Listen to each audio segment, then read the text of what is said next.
Jacob Dalton had been riding for hours, the autumn wind biting through his coat as he passed by abandoned homesteads. The once bustling Colorado territory had quieted over the years, leaving behind decaying buildings and silent memories. His eyes scanned the horizon, a place where life had been drained from the earth. As he rode further, the sight of vultures circling overhead caught his attention. They weren't there for nothing. Something was waiting, something dead. He guided his horse toward the source of the birds, the creaking of the saddle accompanying the crunch of the dirt beneath his boots. A small sod house sat before him, its windows empty, its door hanging ajar. As he approached, a chill ran through him, not from the weather, but from the eerie silence surrounding the place. He dismounted and walked toward the house, cautiously peeking inside. There, amidst the shadows, sat a girl, no older than 10 or 11. Her clothes were torn, her face streaked with dirt, but it was her eyes that held Jacob in place, hollow, but watchful, like a creature of the wild. She was sitting next to a lifeless body, a woman who had clearly been dead for days. The girl didn't speak. She just stared at him, her grip tight on a rusted revolver that looked more like a piece of old scrap metal than a weapon. Jacob's heart twisted. The woman had died from illness, likely fever, and the child had been left to fend for herself.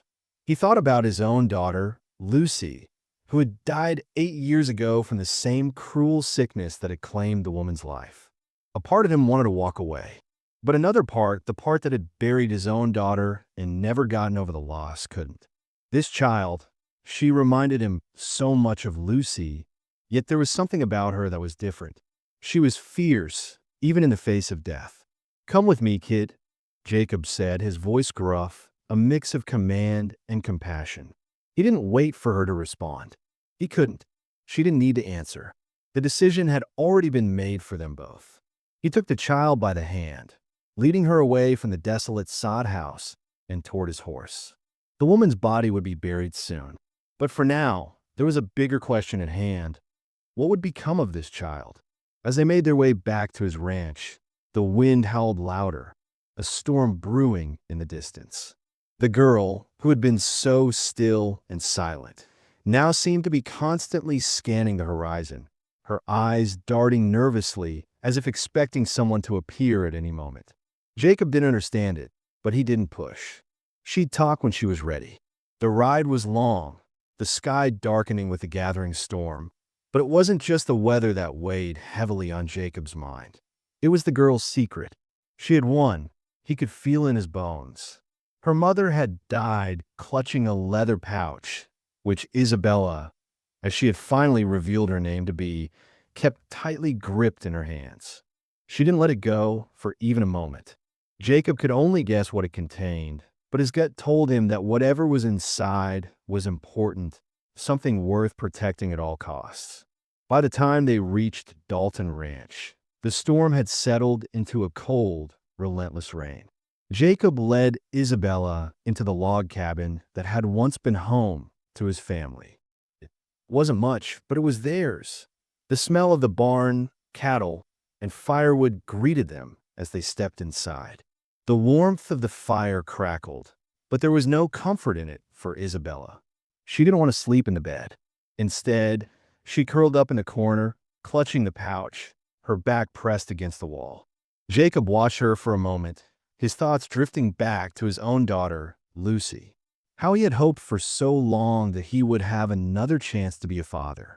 But Isabella, she wasn't Lucy. She wasn't a replacement.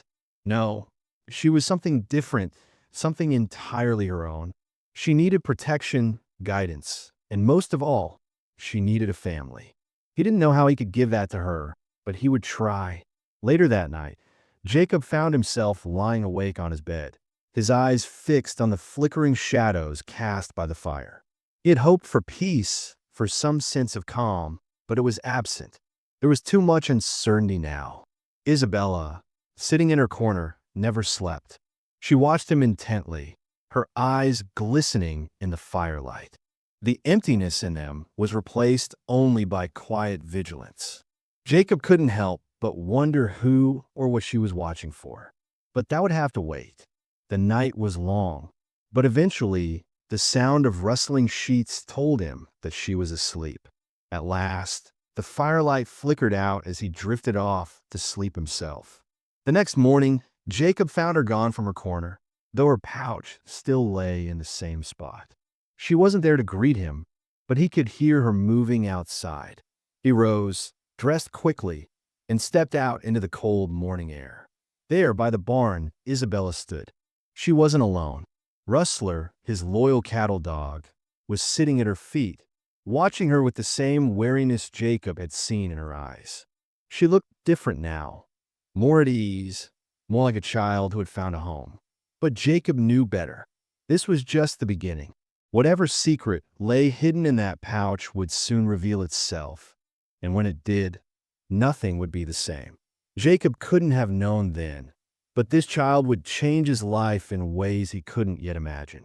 And before winter's end, she would save him more times than he could count. The first week at the Dalton ranch passed slowly, each day a quiet attempt at routine for Isabella. She learned the chores without protest, feeding chickens, collecting eggs, brushing the horses, and though she flinched at every sudden movement or loud noise, she obeyed Jacob's instructions. There were small victories, like the fourth night when she finally slept in a bed, the first real sleep she had since her mother died. Jacob noticed her carrying around Lucy's old rag doll, a small comfort from the trunk of his belongings, and it warmed his heart, though his own grief over losing Lucy still haunted him. Jacob would often walk to the small grave marker of his wife and daughter, quietly speaking to their memory. But one day, he found Isabella weeping while clutching the leather pouch that had once been her mother's. He left her to her grief, giving her space. By the second week, Jacob went into town for supplies, leaving Isabella alone with Rustler, his dog. While at the general store, he overheard two hard-looking men talking about Emma Hartwell, the woman who had died with Isabella. The leader of the men, Cole Brennan, had cold eyes and a dangerous demeanor. His companion, Vincent, was younger but just as unsettling. They were searching for the woman and the child. Jacob stayed silent, heart racing, and took a long route home, hoping no one would suspect Isabella. But when he returned, Rustler was barking furiously, and Isabella was waiting by the door, panic in her eyes. Two men came. "I hid in the root cellar," she said urgently. Jacob immediately checked around the ranch, and they found footprints near the windows and a crude drawing nailed to the barn. A woman and child, an obvious threat. Jacob turned to Isabella, finally demanding, "You're going to tell me what they want." Her hands trembled as she opened the leather pouch, revealing a silver mine claim deed from the Black Hills, an official document marking the richest vein of silver in the territory. Isabella's father, Thomas Hartwell, had been a prospector, and Jacob learned that he had been murdered when he refused to sell the claim. Emma had fled with Isabella, carrying the deed for her daughter's future. "Papa wanted me to have it, so I could have a life," Isabella explained quietly, her voice barely a whisper. Jacob, now understanding the deadly weight of the situation, said, "This is worth killing for." The stakes had been raised, and Jacob knew the only choice left was to protect Isabella at all costs. "Then we make sure you keep it," he replied, his voice steady but filled with a new sense of urgency. They prepared for the fight ahead, knowing that their lives had already been marked by the men who wanted Isabella dead. The night came too quickly, and Jacob couldn't shake the feeling of danger creeping in from the shadows. His rifle rested in his hands, the cold steel a constant reminder of the threat that hung over them. Isabella, though quiet, had insisted on staying in the loft above the cabin. She had brought with her a spare weapon, an old rifle that had seen better days, and Jacob had begrudgingly allowed her to keep it. "If you're going to be here," he'd said, "you'd better know how to protect yourself." She had only nodded, her silent resolve a stark contrast to her youthful face. Jacob hadn't asked what had made her so guarded, so sure of her need for a weapon, but he could see it in the way she watched the horizon, always alert, always waiting. As the hours ticked on, Jacob couldn't help but think about how much she'd already been through, more than a child ever should. Midnight struck, and the quiet night was broken by the sound of horses approaching. 3 men. He recognized them immediately: Cole, Vincent, and a third man, a hired gun he didn't know. They rode slowly, their figures silhouetted against the pale moonlight. Cole's voice broke the silence, sharp and cold. "We know the girl's here," he yelled. "Come out, little one, we got business with you." His voice echoed across the land, and the thread in his tone was unmistakable. Jacob's heart hammered in his chest, but his hand stayed steady on the rifle. "She's just a child," Jacob shouted back, his voice defiant but calm. "She has nothing you want. Cole wasn't buying it. She's got something of ours. Last chance, old man." Jacob could hear the malice in Cole's voice, the certainty that they were going to take what they wanted, no matter the cost. The men dismounted and began making their way toward the cabin. Jacob's instincts kicked in. He wasn't about to let these men take the girl he had promised to protect. He positioned himself by the window, his rifle steady, ready to make his stand. Outside, Vincent made the first move, trying to flank the cabin. As soon as he reached the back door, he kicked it open with a crash, and Jacob spun around, aiming his rifle. But Vincent was faster. He rushed at Jacob, knocking the rifle from his hands and forcing him to the ground. The cold metal of Vincent's gun pressed to Jacob's forehead, and the younger man sneered down at him. "Drop it, old man," Vincent spat, his finger tightening on the trigger. Jacob's mind raced. He had to think fast, but just as Vincent was about to pull the trigger, a sharp voice rang out from above. "Leave him alone." Isabella's voice was steady, but it carried the weight of someone who had been through far too much. Vincent turned in surprise, and for a moment he froze, unsure of what to do. That hesitation was all it took. Isabella had appeared on the loft with a heavy rifle in her hands, aimed directly at Vincent. She wasn't aiming to kill, but her shot was wild, desperate. The bullet hit an oil lantern hanging by the door, and the next moment, an explosion rocked the cabin. The fire spread quickly, licking the walls as chaos erupted. Vincent stumbled backward, his clothes catching fire, and the other 2 men cursed as they retreated, shielding themselves from the flames. Isabella, her face pale but determined, rushed to Jacob's side as he scrambled to his feet. "We gotta go," he said, grabbing her by the arm and pulling her toward the window. The cabin was burning fast, and the smoke was starting to fill the room. They didn't have much time. Rustler, the dog, barked from outside, and the 2 of them climbed out into the night, heading for the barn where they could hide and regroup. As they crouched down behind the barn, watching the flames consume their home, Jacob took a moment to catch his breath. Isabella was shaking, her hands trembling as she clutched the rifle tightly. "You saved my life, kid," Jacob said, his voice filled with gratitude and awe. Isabella's eyes were wide with horror, and she looked down at her hands, as though she didn't quite believe what she had just done. "Almost got you killed," she whispered, her voice breaking. Jacob shook his head. "No," he said firmly. "You didn't. You saved me. Because of greed, we're still alive. But we got to get out of here." He paused, his gaze fixed on the horizon where the fires were now dying down. "We're going to head to the line shack, up in the high country. It's remote. We'll be safe there." They gathered what little they could, stuffing their supplies into saddlebags and tying them to the horses. The night was cold and dark, but the urgency of their situation pushed them forward. As they rode through the wilderness, Isabella stayed close to Jacob, clinging to his side. Rustler followed them, his bark echoing through the trees. Jacob couldn't help but feel a connection to the girl. She was tough, stronger than he had expected, but there was a vulnerability in her that reminded him of his own loss. She was just a child, but in that moment, she was more than that. She was someone he needed to protect. "Why are you helping me?" Isabella asked quietly as they rode. Jacob's throat tightened. He hadn't really thought about it. He was just doing what felt right, but he knew he needed to tell her the truth. "I had a daughter once," he said, his voice soft. "Her name was Lucy. She died with her mother from sickness. It's been 8 years now." Isabella's eyes softened with understanding. "I'm sorry," she said, her voice gentle. "Me too," Jacob replied, his heart aching with the memory of his daughter. Every day, by the time they reached the lined shack, the storm had passed, but the weight of the night still hung heavily in the air. The shack was small, sturdy, and defensible. It wasn't much, but it would be enough for now. As they unloaded their things and settled in, Isabella asked, "Can I call you something instead of just you?"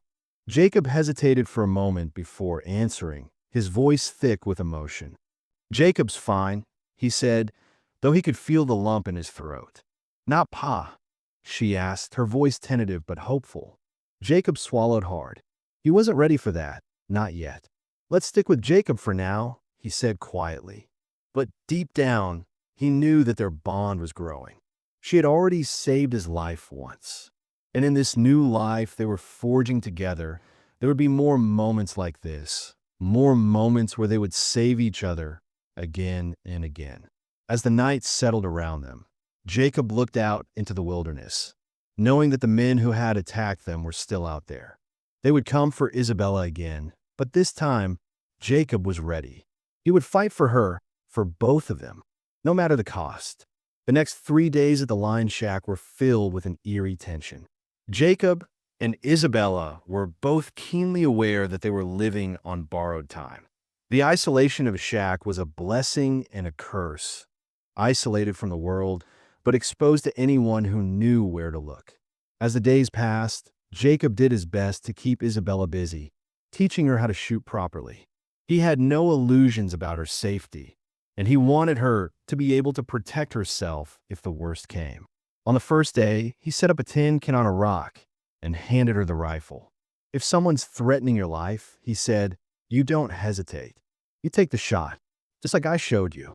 Isabella's first shot missed by a mile, but Jacob wasn't discouraged. The second shot, however, hit the can squarely, and a small, satisfied smile tugged at her lips. Jacob's heart swelled with pride, but he kept his expression neutral. "Good," he said simply. "You'll get better with practice." On the second day, Isabella began to open up more. They sat together by the fire, and she spoke of her mother's final days. "Mama was sick for weeks. We had no money for a doctor. She kept telling me it would get better, that we just had to hang on." She paused, her eyes welling with tears. "She made me promise to find good people. She said Papa was good. Like you." Jacob's throat tightened at her words. He didn't know how to respond to that, but he understood. Emma had been a woman of strength, and in that moment, Jacob realized that Isabella had inherited that same resilience. The two of them shared a quiet, unspoken bond, a connection formed by their shared loss and mutual need for survival. By the third day, they had settled into a rhythm. Isabella slept with Lucy's rag doll, the only piece of comfort she had left from her old life. She even tried to make coffee for Jacob that morning, though it tasted like burnt leather, and Jacob drank it anyway, smiling as she looked at him with shy pride. For the first time in days, they both shared a quiet laugh, the tension easing ever so slightly. It was a brief moment of peace, but neither of them could shake the feeling that it was temporary. They knew the men who had attacked them were still out there, tracking them, hunting them down. Jacob kept his rifle close at all times, and Isabella stayed by his side, ever watchful. The morning of the fourth day dawned with an unsettling stillness. Jacob had gone to check the rabbit snares he'd set up in the woods, leaving Isabella behind at the shack. Before he left, he made sure she had the rifle and told her, "If anyone comes, fire twice. That should be enough to warn me." As he moved through the woods, checking his traps, he found that one of the lines had been cut. His heart sank, and his instinct screamed that something was wrong. He had been too slow, too careless, and now they were exposed. Realizing his mistake, Jacob turned and rushed back to the shack. The moment he stepped through the door, he saw Isabella standing at the window, her eyes wide with fear. "Jacob," she whispered urgently, "they're here." He could hear the sound of horses approaching, the heavy thud of boots on the ground, and he knew it was too late. He grabbed his rifle and moved quickly to the back door, positioning himself behind the cover of a low wall. He tried to be calm, tried to think, but his heart pounded in his chest. Then he heard them, Cole, Vincent, and a third man, their voices harsh and demanding. "Where is the girl?" Cole's voice carried through the air. Jacob knew they were here to finish what they had started. "Where's the girl?" Cole repeated, his voice growing colder. "I sent her east with a wagon train," Jacob lied, hoping to buy himself some time. But Cole wasn't buying it. With a swift motion, Cole lunged forward and pistol-whipped Jacob, knocking him to his knees. "You're lying," Cole snarled, his gun pressed to Jacob's head. "Where is she?" Jacob's mind raced, but before he could answer, a small figure emerged from the shadows. Isabella, rifle in hand, stepped forward with surprising confidence. "Leave him alone," she shouted, her voice strong and steady. For a moment, the men froze. Cole grinned, recognizing her immediately. "There she is," he said with dark amusement. "I've been looking for you." Isabella didn't back down. "I've got the deed," she said, holding out her hand. "Let him go, and I'll give it to you." Jacob's eyes widened in alarm. "Isabella, no," he shouted, but it was too late. Isabella had already stepped forward, walking into the open, her gaze locked on Cole. She was bluffing, of course. The deed was hidden back at the shack, but she knew that Cole didn't know that. Jacob held his breath, praying she had calculated the risk correctly. As she took another step forward, Cole's men shifted, their guns still aimed at Jacob, but he knew they were distracted by Isabella. This was the moment. Jacob surged forward, grabbing his rifle and firing. The gunfight erupted in an instant. The third man dropped to the ground, his body crumpling as Jacob's shot found its mark. Vincent, already wounded from the explosion, stumbled, clutching his side. Cole's arm shot out to grab Isabella as a shield, but before he could tighten his grip, Rustler burst from the trees. The dog had been left behind, but now he lunged at Cole, mauling his gun arm with savage fury. The distraction was enough for Isabella to break free. Jacob's next shot struck Cole in the leg, and the leader collapsed, howling in pain. Vincent, bleeding and desperate, retreated into the woods, leaving his comrades behind. As Jacob and Isabella made their way back to the shack, Cole's dying words echoed in Jacob's mind. Brennan Mining Company registered false claim. Cole had used Thomas Hartwell's survey notes to file a fraudulent deed, claiming the mine for himself. But Isabella, the rightful heir, had been their obstacle. More will come, Cole had warned. Jacob knew the danger was far from over. Back at the shack, Jacob tended to Isabella's hands, checking for any injuries from the fight.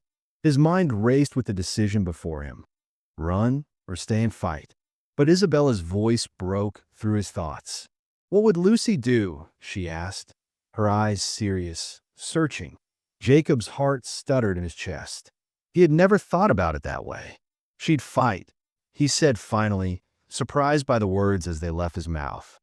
Her mother raised her to stand tall. Isabella nodded, a small, determined smile on her lips. "Then that's what we do," she said softly. Jacob stood up and nodded in agreement. They weren't running anymore. The fight was only just beginning, but they would face it together. The journey to Denver, the territorial capital, took 2 long days, each one stretching out with the weight of what was at stake. Jacob and Isabella had packed what little they could carry, leaving behind the lion's shack that had been their refuge for a short time. The wilderness had been their home, but now they were entering the heart of civilization, a place where the law was supposed to stand for justice. But Jacob knew that the fight they were entering wasn't going to be won in a courtroom alone. It was going to take more than just legal documents to secure Isabella's future. As they rode through the rugged terrain of Colorado, Jacob spoke to her in measured tones, trying to keep the fear and uncertainty from showing. "We'll get through this, kid. We'll find a way," he kept saying, though his own confidence was beginning to waver. Isabella, for her part, said little. She had come a long way since that first day when she had clung to the hope of just surviving. Now, she was a fighter, a quiet strength in the face of everything she had endured. When they reached the first ranch, Jacob's old friend, Eli, greeted them with a warm handshake and a quick embrace. Eli had always been a man of his word, and when Jacob had reached out for help, he hadn't hesitated. "The world's got its eyes on you, Jacob," Eli said, his gruff voice filled with an understanding that only a man who had lived a hard life could offer. "We all know how it works. I'll help however I can, but you'll have to do the rest." With that, Jacob and Isabella continued their journey, stopping at more ranches, collecting the people they needed to stand with them. They gathered testimonies from other prospectors who had known Thomas Hartwell, the man who had originally filed for the silver mine claim. These men spoke of his character, his honesty, and the vision he had for the future of his family. They told stories of the mine, of how it had been discovered, of how it was supposed to have been a source of prosperity for his daughter, Isabella. As they traveled, Jacob could see the change in Isabella. The quiet girl who had once been terrified of the world now spoke with authority. She rode tall in the saddle, no longer slouched, but upright with her chin held high. She spoke to the people they met, recounting her mother's words, telling her story with a courage that even Jacob had to admire. Her grief was still there, buried beneath the surface. But there was also something else, something that shone through whenever she spoke of her father's claim and the injustice done to her family. Jacob, for his part, kept his focus on their goal. He never allowed himself to think about what might happen if they failed. There was no room for doubt. They had come too far, and Isabella's future was too important to risk. By the time they reached Denver, the sense of inevitability was overwhelming. The city, with its sprawling streets and imposing buildings, felt foreign to both of them. They had come from the quiet, isolated hills of the territory, and now they were stepping into a world of politics and power where money could buy anything, including justice. The territorial courthouse loomed large before them, a structure of stone and iron that seemed to echo with the voices of all the men and women who had passed through its doors. As they entered, Jacob's hand tightened around the reins of his horse, but he kept his eyes forward, focused. They met with their lawyer, a sharp and determined woman named Martha Chun. She was a woman who had earned a reputation for herself in the legal community, not for her kindness, but for her tenacity. "Your case is solid," Martha said as they sat across from her in her office, papers scattered before them. "But this is going to be difficult. Brennan Mining Company has deep pockets, and they won't go down without a fight." Jacob nodded, his mind already running through the possible scenarios. "We didn't come this far just to lose," he said. Martha gave him a look of respect, though her expression was serious. "I don't plan on losing either," she said. "But we need to be prepared for anything." As they sat in that office, discussing their strategy, Isabella sat quietly beside Jacob, her hands folded in her lap. The weight of what they were about to face was evident in her eyes, but she said nothing. She was still the quiet girl who had lost her mother, but she was becoming more. She was becoming the woman who was going to stand tall in the face of adversity, who was going to fight for what was hers. The days leading up to the trial were filled with more preparation. Jacob spent hours with witnesses, ensuring they knew exactly what they were going to say when they took the stand. Isabella, meanwhile, continued her studies, learning the ways of the courtroom, learning how to speak with authority. She wasn't going to let anyone question her right to the claim. On the day of the hearing, the courtroom was packed with people. Reporters, spectators, even a few curious ranchers had gathered to watch the proceedings. Jacob and Isabella took their seats, and for the first time, Jacob felt the weight of what they were doing. This wasn't just about a silver mine.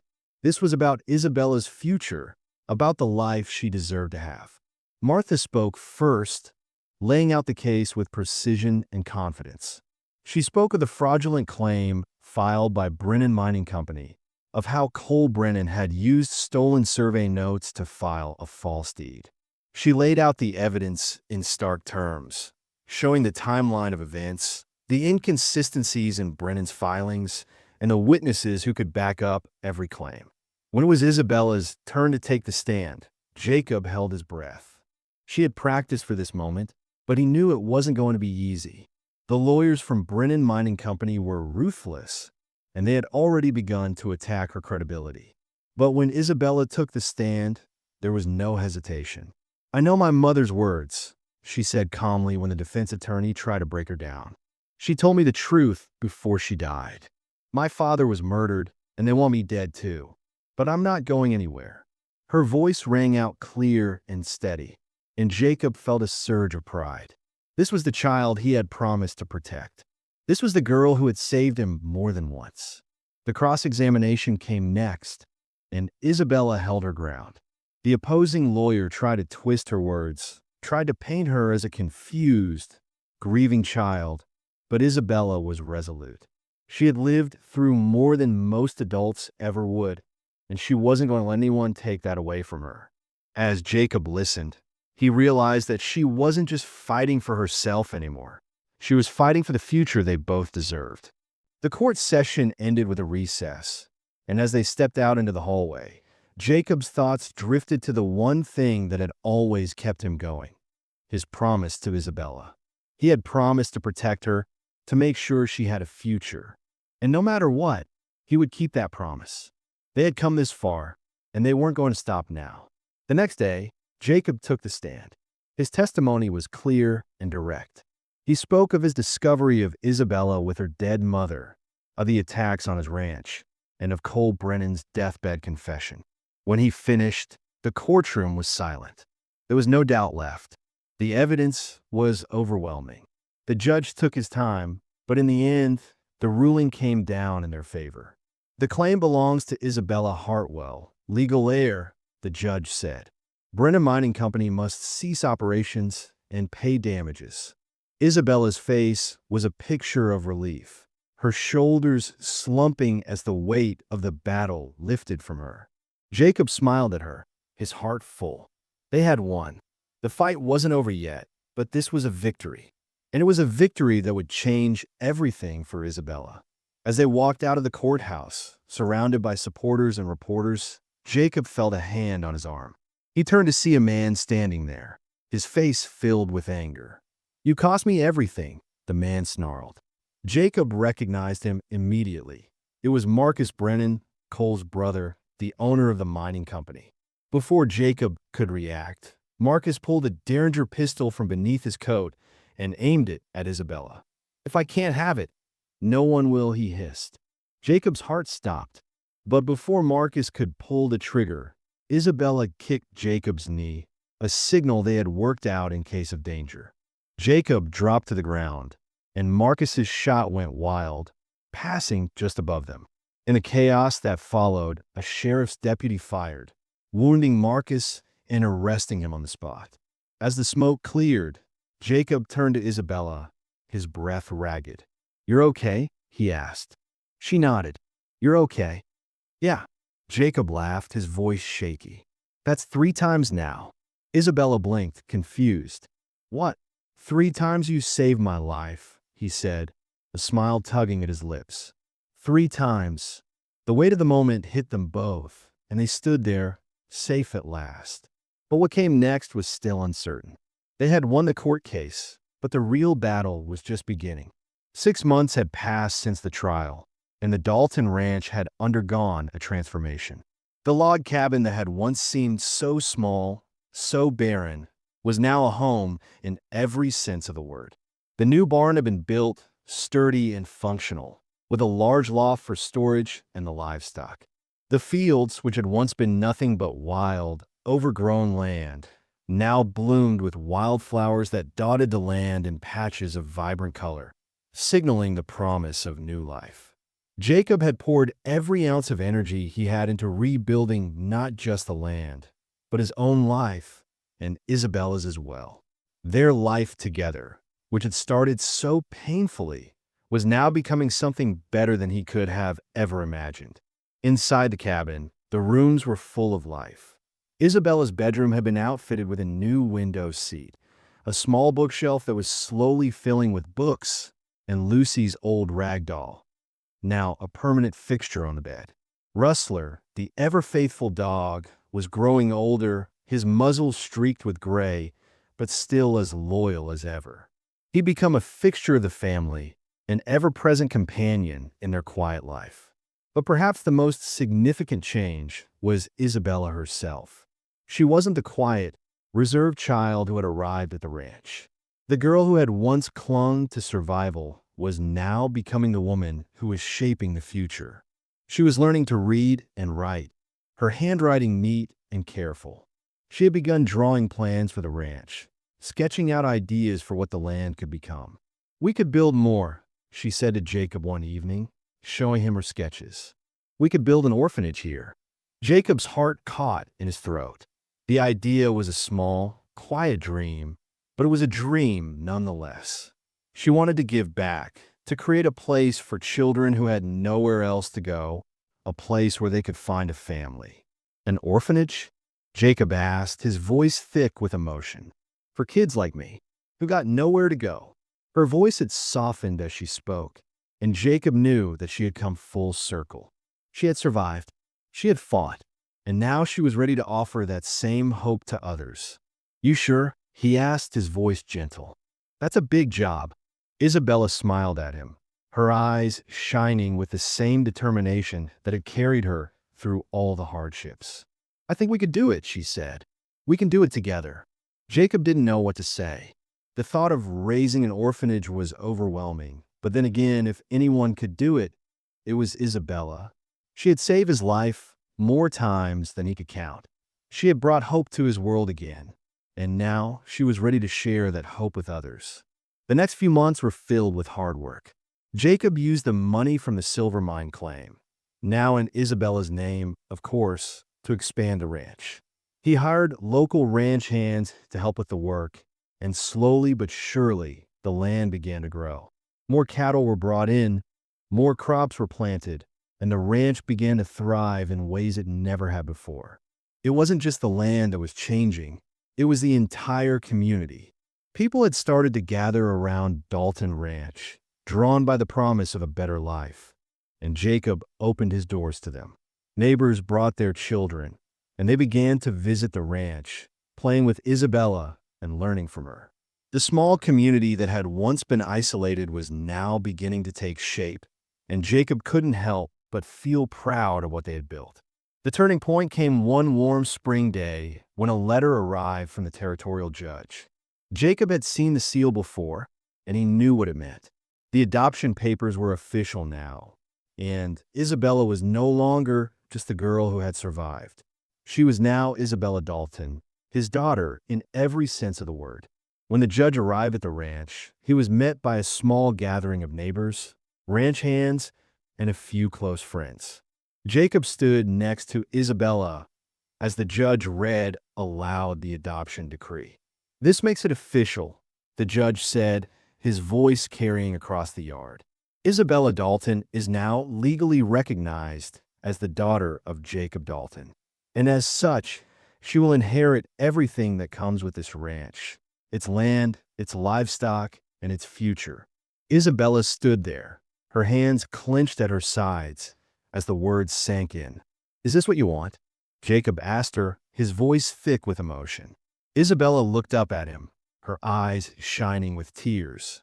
"More than anything," she said. Her voice was soft but filled with certainty, and Jacob knew that, despite everything they had been through, this was the moment when their new life truly began. They had fought for this family, for this future, and now they had it. It wasn't just a legal decree. It was a bond, an unbreakable connection forged through everything they had survived together.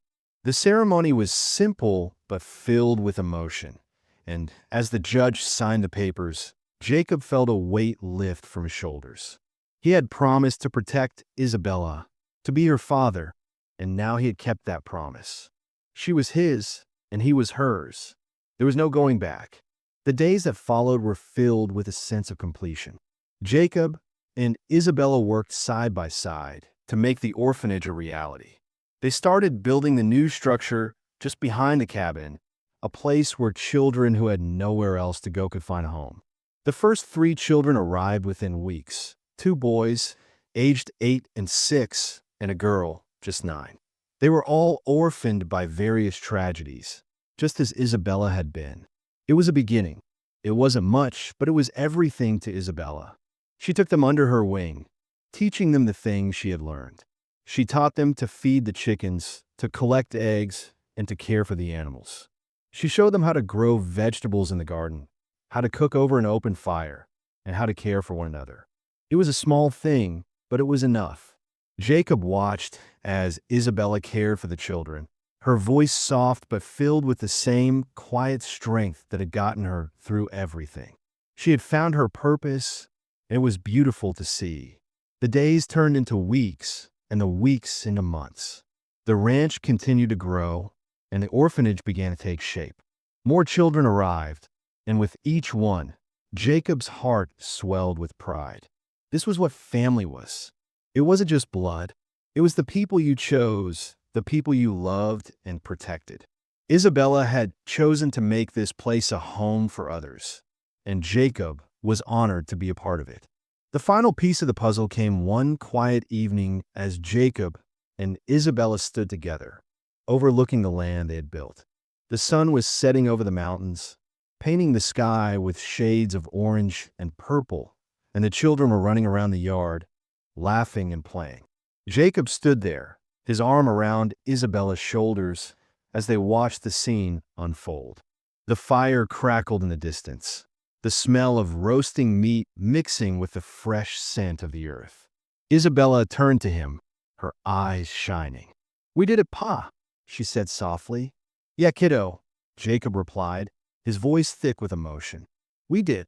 It was a moment of peace, a moment that felt like the end of one chapter and the beginning of another. They had fought for this life, and now it was theirs to keep. They had found their family in each other, and together, they had created something that would last for generations. As the night fell, the stars appeared one by one in the sky above. The world was quiet, and Jacob knew that it was finally the peace he had been searching for. Isabella had saved him, not just with bullets and bravery, but by showing him what it meant to love again. She had given him a new purpose, a new reason to keep going. And now, as he watched her lead the new family they had created, he knew that this was where he was meant to be. Home at last.